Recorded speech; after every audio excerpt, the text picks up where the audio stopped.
Welcome to my trucking view. With me today, I have Karl Kelley, who is a professor of psychology at North Central College and was actually one of my professors back when I was a student there. So Karl, can you tell us a little bit about your work at North Central College and your background overall? Oh, thank you. And it's very good to see you again. So I've now been at North Central College for 34 years. And so it's been kind of a long time. I came out from Virginia. We talked a little bit about this before, but my area in psychology is industrial organizational psychology. And industrial organizational psychologists are somewhat similar to people in HR, except for we have a different focus. And so as an IO psychologist, my focus is more on the individual. And so what I do is, I guess the quick view of this is I try to create psychologically healthy workspaces that can yield high-performing teams. And so ultimately, right, I am interested in creating a work environment where people are healthy, they're well, they feel like they can do the things that they want to do. And when that happens, they tend to perform well. There's certainly a lot of things that go into creating these psychologically healthy spaces. And so my focus really is on two things right now. One thing is on organizational justice. And it's creating and implementing policies that are both fair and perceived to be fair.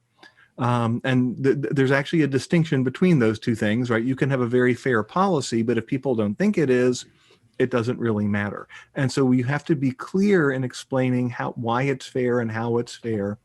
And the other thing I'm focusing on right now is work-family balance.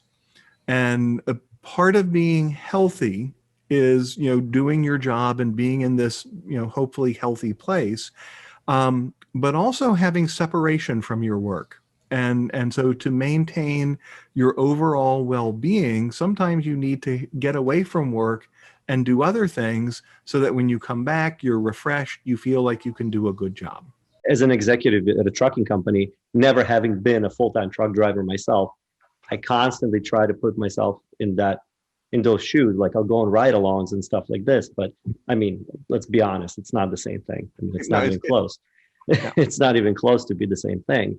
So really a lot of it is me, not just me, a lot of the people on the executive team, we sit around and really think, what is it like every single day for our guys? Most of them are guys, but about 8% of the staff of the drivers are women. What is it like for them every single day? How can we keep them more engaged? One of the things that's most challenging, I guess I would say it's one of the things that's most challenging. And I don't think that's unique to trucking. I think it's sort of a thing that happens between companies that have both white collar and blue collar workers. It becomes an us versus them mentality from what I can tell. And so from the office where I work, I'm seeing it kind of from the top, and I can see that this is just like the truck drivers are just a department, just like the accountants at our company, just like the finance people, the dispatchers, the safety managers. It's a department. So if you take any single department out, everything else breaks.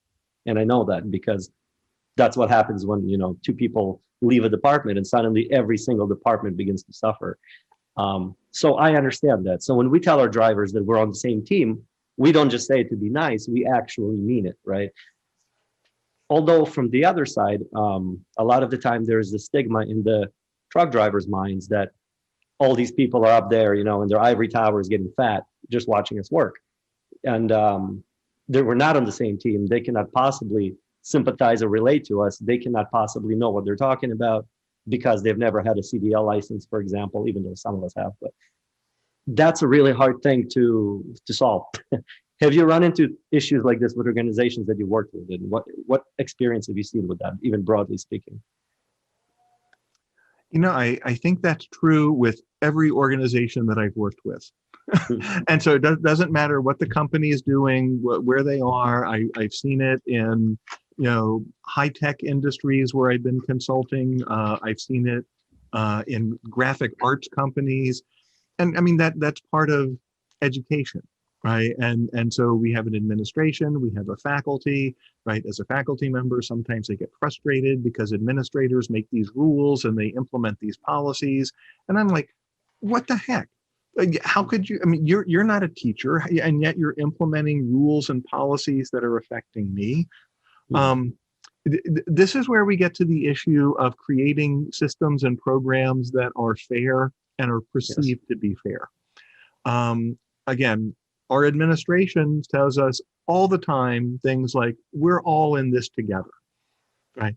And sometimes as faculty, we're thinking it doesn't seem that way, right? And so you're sitting up there, and part of it is we really don't know what they do. Exactly. Right? Exactly right. We're not seeing the decisions and the issues that they're facing. And so, again, just this past year, right, when they cut some of our staff and faculty, we were incensed because how can you cut staff and faculty when our primary mission is teaching, where we need the staff and faculty on the front lines in the classroom? Now, I am assuming that there's not malice here, and that there were real financial constraints that we were facing because of very real enrollment drops. And someone had to make the decision of how can we continue to manage and run the successful organization. We saw the result of that and not the process. And you're all educated guys with PhDs, so. Yeah, the amount of education has very little effect on it. And sometimes we can even make it worse, I think. But the other point is sometimes we do things that they don't understand, and we're confused about, well, how can you not understand what we're doing? There's no easy answer here other than there just has to be more communication, right? And so we need to avoid siloing the organization. And so, as you mentioned, that there are all kinds of different departments. They're all important. They're all interdependent. But sometimes they get kind of myopic and they only see what they do. And so there needs to be places where we can really see that we are part of the same team, that we're trying to accomplish the same goals. And there need to be those avenues for communication, sometimes for venting, right? And so places to go where if you really feel like you have not been treated fairly or you haven't been heard, a place where you can be heard. Being heard isn't the same as getting what you want. But sometimes being heard is more important than getting what you want. Again, I think this is true in organizations. I think it's true in a family, right? And so again, sometimes kids feel like parents are being totally unfair to them. And from their perspective, I can see that. But they need a chance to be heard to explain why they're feeling the way they're feeling. We have to explain why we are doing what we are doing. We might not necessarily agree that the best decisions have been made, but we're part of a team, right? And again, it makes it difficult. Again, as a faculty member, I guess my busiest days, I'm in the classroom about 2.5 hours a day. Yeah.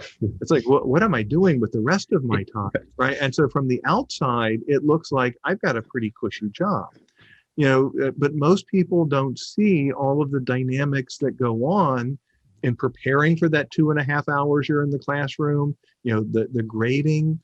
And even with all that, that's about 50% of my job. So over half of my job, the things that I'm doing, my research, my other kinds of work, are kind of invisible, right? And it looks like it's very different than what it really is. So, but I think that's a common issue, but like I said, it's communication, it's letting people know what other departments are doing, and to really build this sense that we're in this together.